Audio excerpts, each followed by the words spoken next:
Hello and welcome.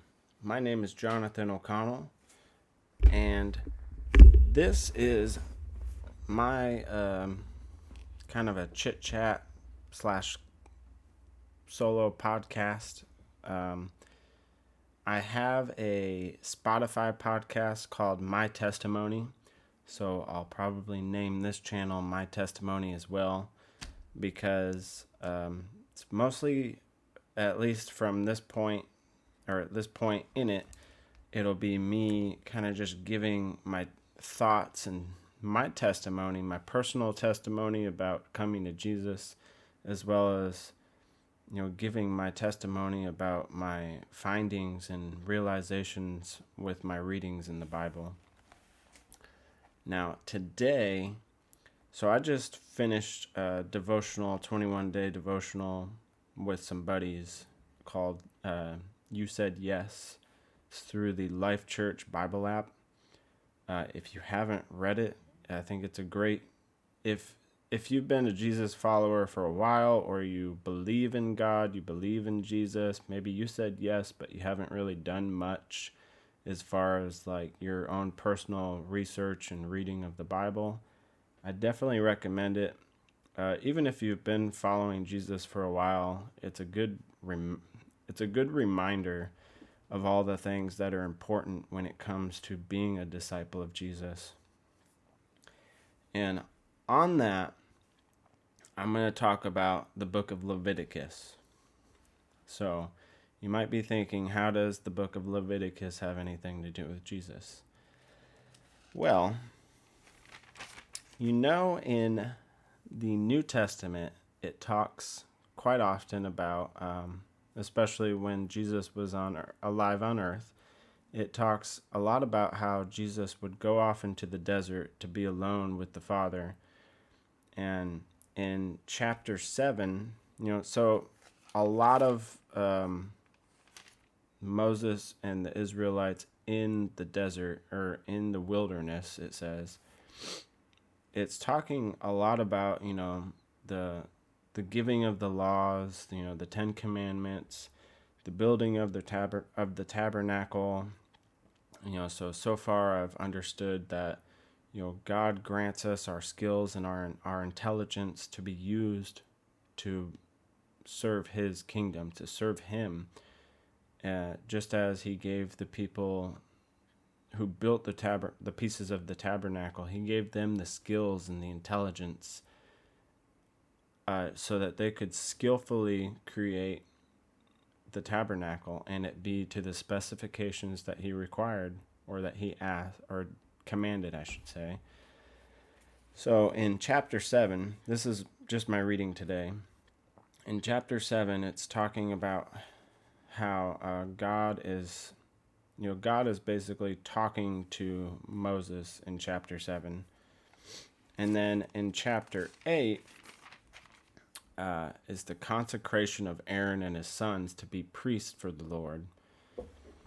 And if you've ever read through much of the Old Testament, you know that a lot of it, especially the very beginning and on, there's exciting points, like there's quite a few things where, you're not going to get bored because it's kind of exciting things happening. But then it goes back to, the rest of Exodus is just like all the giving of the law and the people disobeying, and then them praising the golden calf, and then people being slaughtered for their disobedience, all these things. And it's just kind of, at some point it gets a little bit mind-numbing, to be completely honest.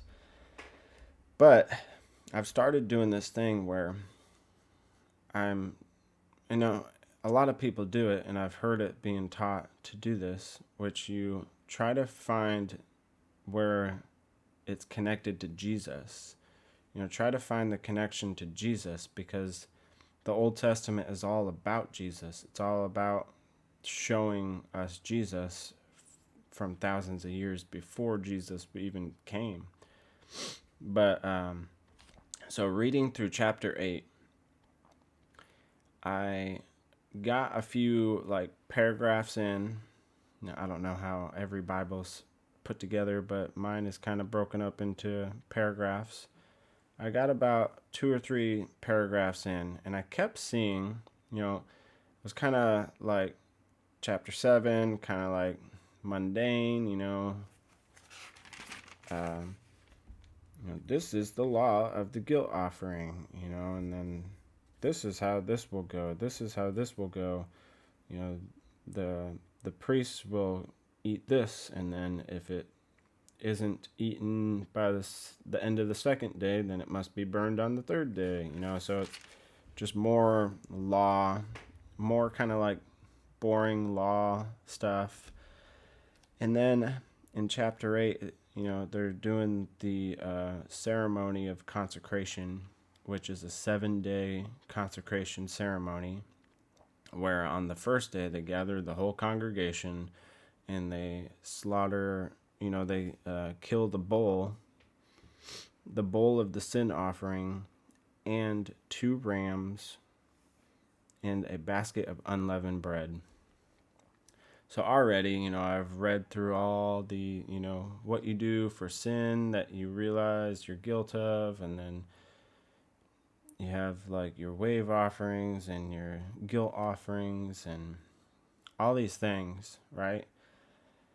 So I've already heard this, and I'm already kind of just like a little bit kind of, sometimes I kind of like glaze over and just read through it, but there's definitely times when I'll realize something.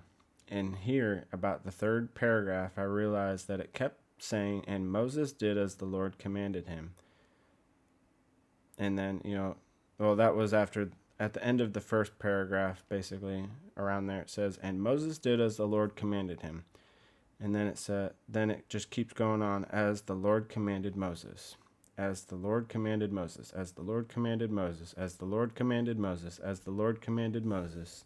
And then at the very end, and Aaron and his sons did all the things that the Lord commanded by Moses.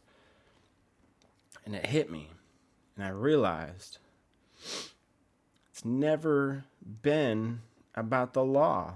It's never been about all these ritualistic laws. It's always been about what Jesus told us it's about. Loving the Lord your God with all your heart, your mind, and your soul, your spirit, whatever you want to say. And 2, loving your neighbor as yourself.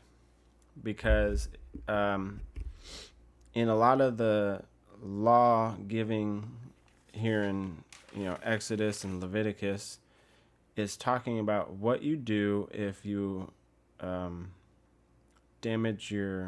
if you hurt someone, or if it's like, if it was on accident, then you do this. If it was on purpose, out of anger, out of spite, out of revenge, then this happens. It's basically like telling us how we should treat each other, right?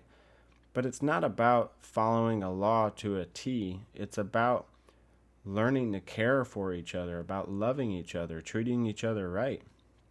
So I realize here, it's never been about the law.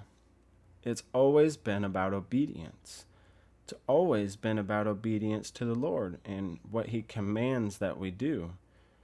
The Lord wants us to rely on Him and trust Him, not to be perfect, not to hold ourselves in high esteem and be like these holier than thou people, but to be shown His grace, love, and compassion, even when the things that God is commanding us to do doesn't make any sense. And at Life Church is where I attend. Craig Groeschel has just finished his sermons on Jonah, and Jonah ran from God's commands because he didn't like what God was commanding him to do. He didn't think that the evil people of Nineveh deserved forgiveness from God, or didn't deserve anything good from God. He wanted them to suffer, to be destroyed. But he ran, And then God basically, God provided a big fish to swallow him, then spit him out on land. And then, God came to him again and said, all right, now that you've ran, I've got you, put you back here, go to the people of Nineveh and tell them what I'm telling you. And I guess the message was, in 40 days the Lord will destroy you unless if you turn and praise and worship him. And so they did. And Jonah was upset. He was just livid. He was pissed off, basically, that God gave them compassion. God gave them grace and forgiveness and loved them. And knowing that what the Ninevites have done in the past, and likely, as Craig pointed out, likely to Jonah's own family, they would go overtake cities or towns or whatever and murder and rape people and like torture the men and all these messed up things. And he's like, how can you forgive them? This is messed up. I don't want to be part of this. And so the whole point of that is like to obey God, but it's, Jesus showed us that to obey God, but with love in our hearts for God's purpose, for God's will, the will of God. It's not about doing it resentfully. It's not about just feeling forced to do it. It's about loving to do the will of God, even when it's not just something that you naturally want to do, and even something that may not be enjoyable for you to do.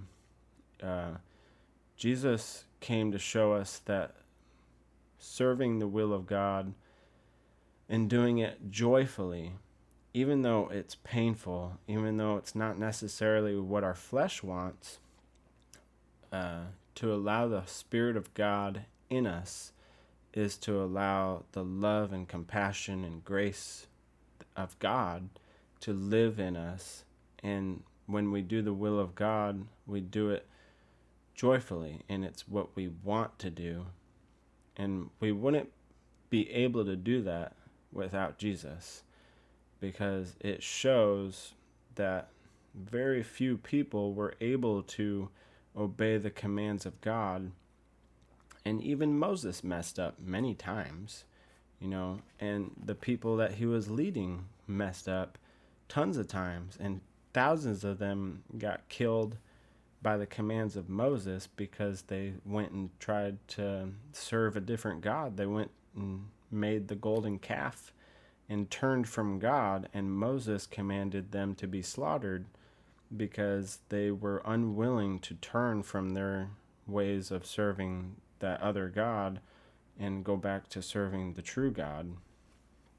But anyway, so it's none of the messaging is about like, serve me or you're going to die. I know a lot of the world points to those parts of the stories and like, serve me or I'm going to kill you, basically. But it's all about obedience to God. And Jesus taught us not only is it about obedience to God, it's about loving to obey God and wanting to please him, even if the things that please God are not enjoyable.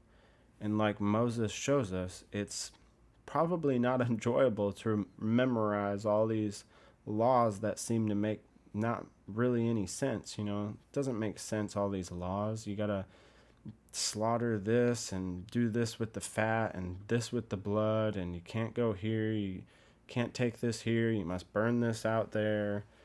All these things, I'd imagine back then it just doesn't really make a ton of sense. I know back then animal sacrifices to gods back in the ancient days were kind of typical, so it probably wasn't that weird. But like all the very specific laws and rules, I think all were put in place just to show people that God is going to ask us to do things we don't like, we don't understand, They may be very difficult to do, time consuming, etc.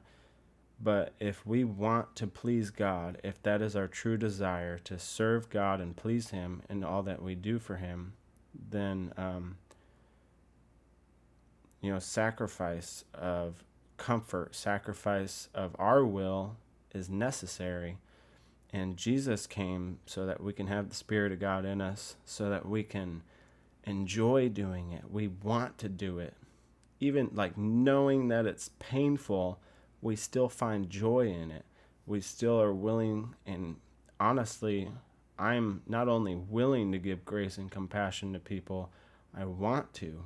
I look for it because I have that Spirit of God living in me.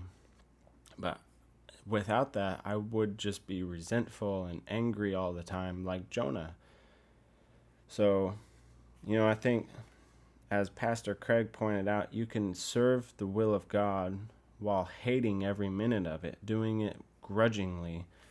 And that's not what God wants. He wants us to do His will, but He wants us to love doing it. He wants us to want to do it.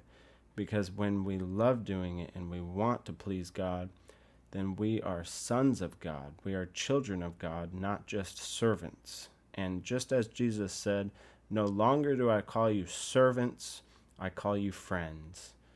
And on that, friends, I hope you have an awesome rest of your day. And I pray that you take into mind these, into your thoughts and into your heart, what it really means to be a disciple of Jesus and serve the Lord with joy and love and grace and every part of you, and to treat other people around you as you would want them to treat you, and treat them as if they are you, because Jesus said that what you do for the least of these, you do to me. On that, have a good rest of your day. Love you guys. Bye.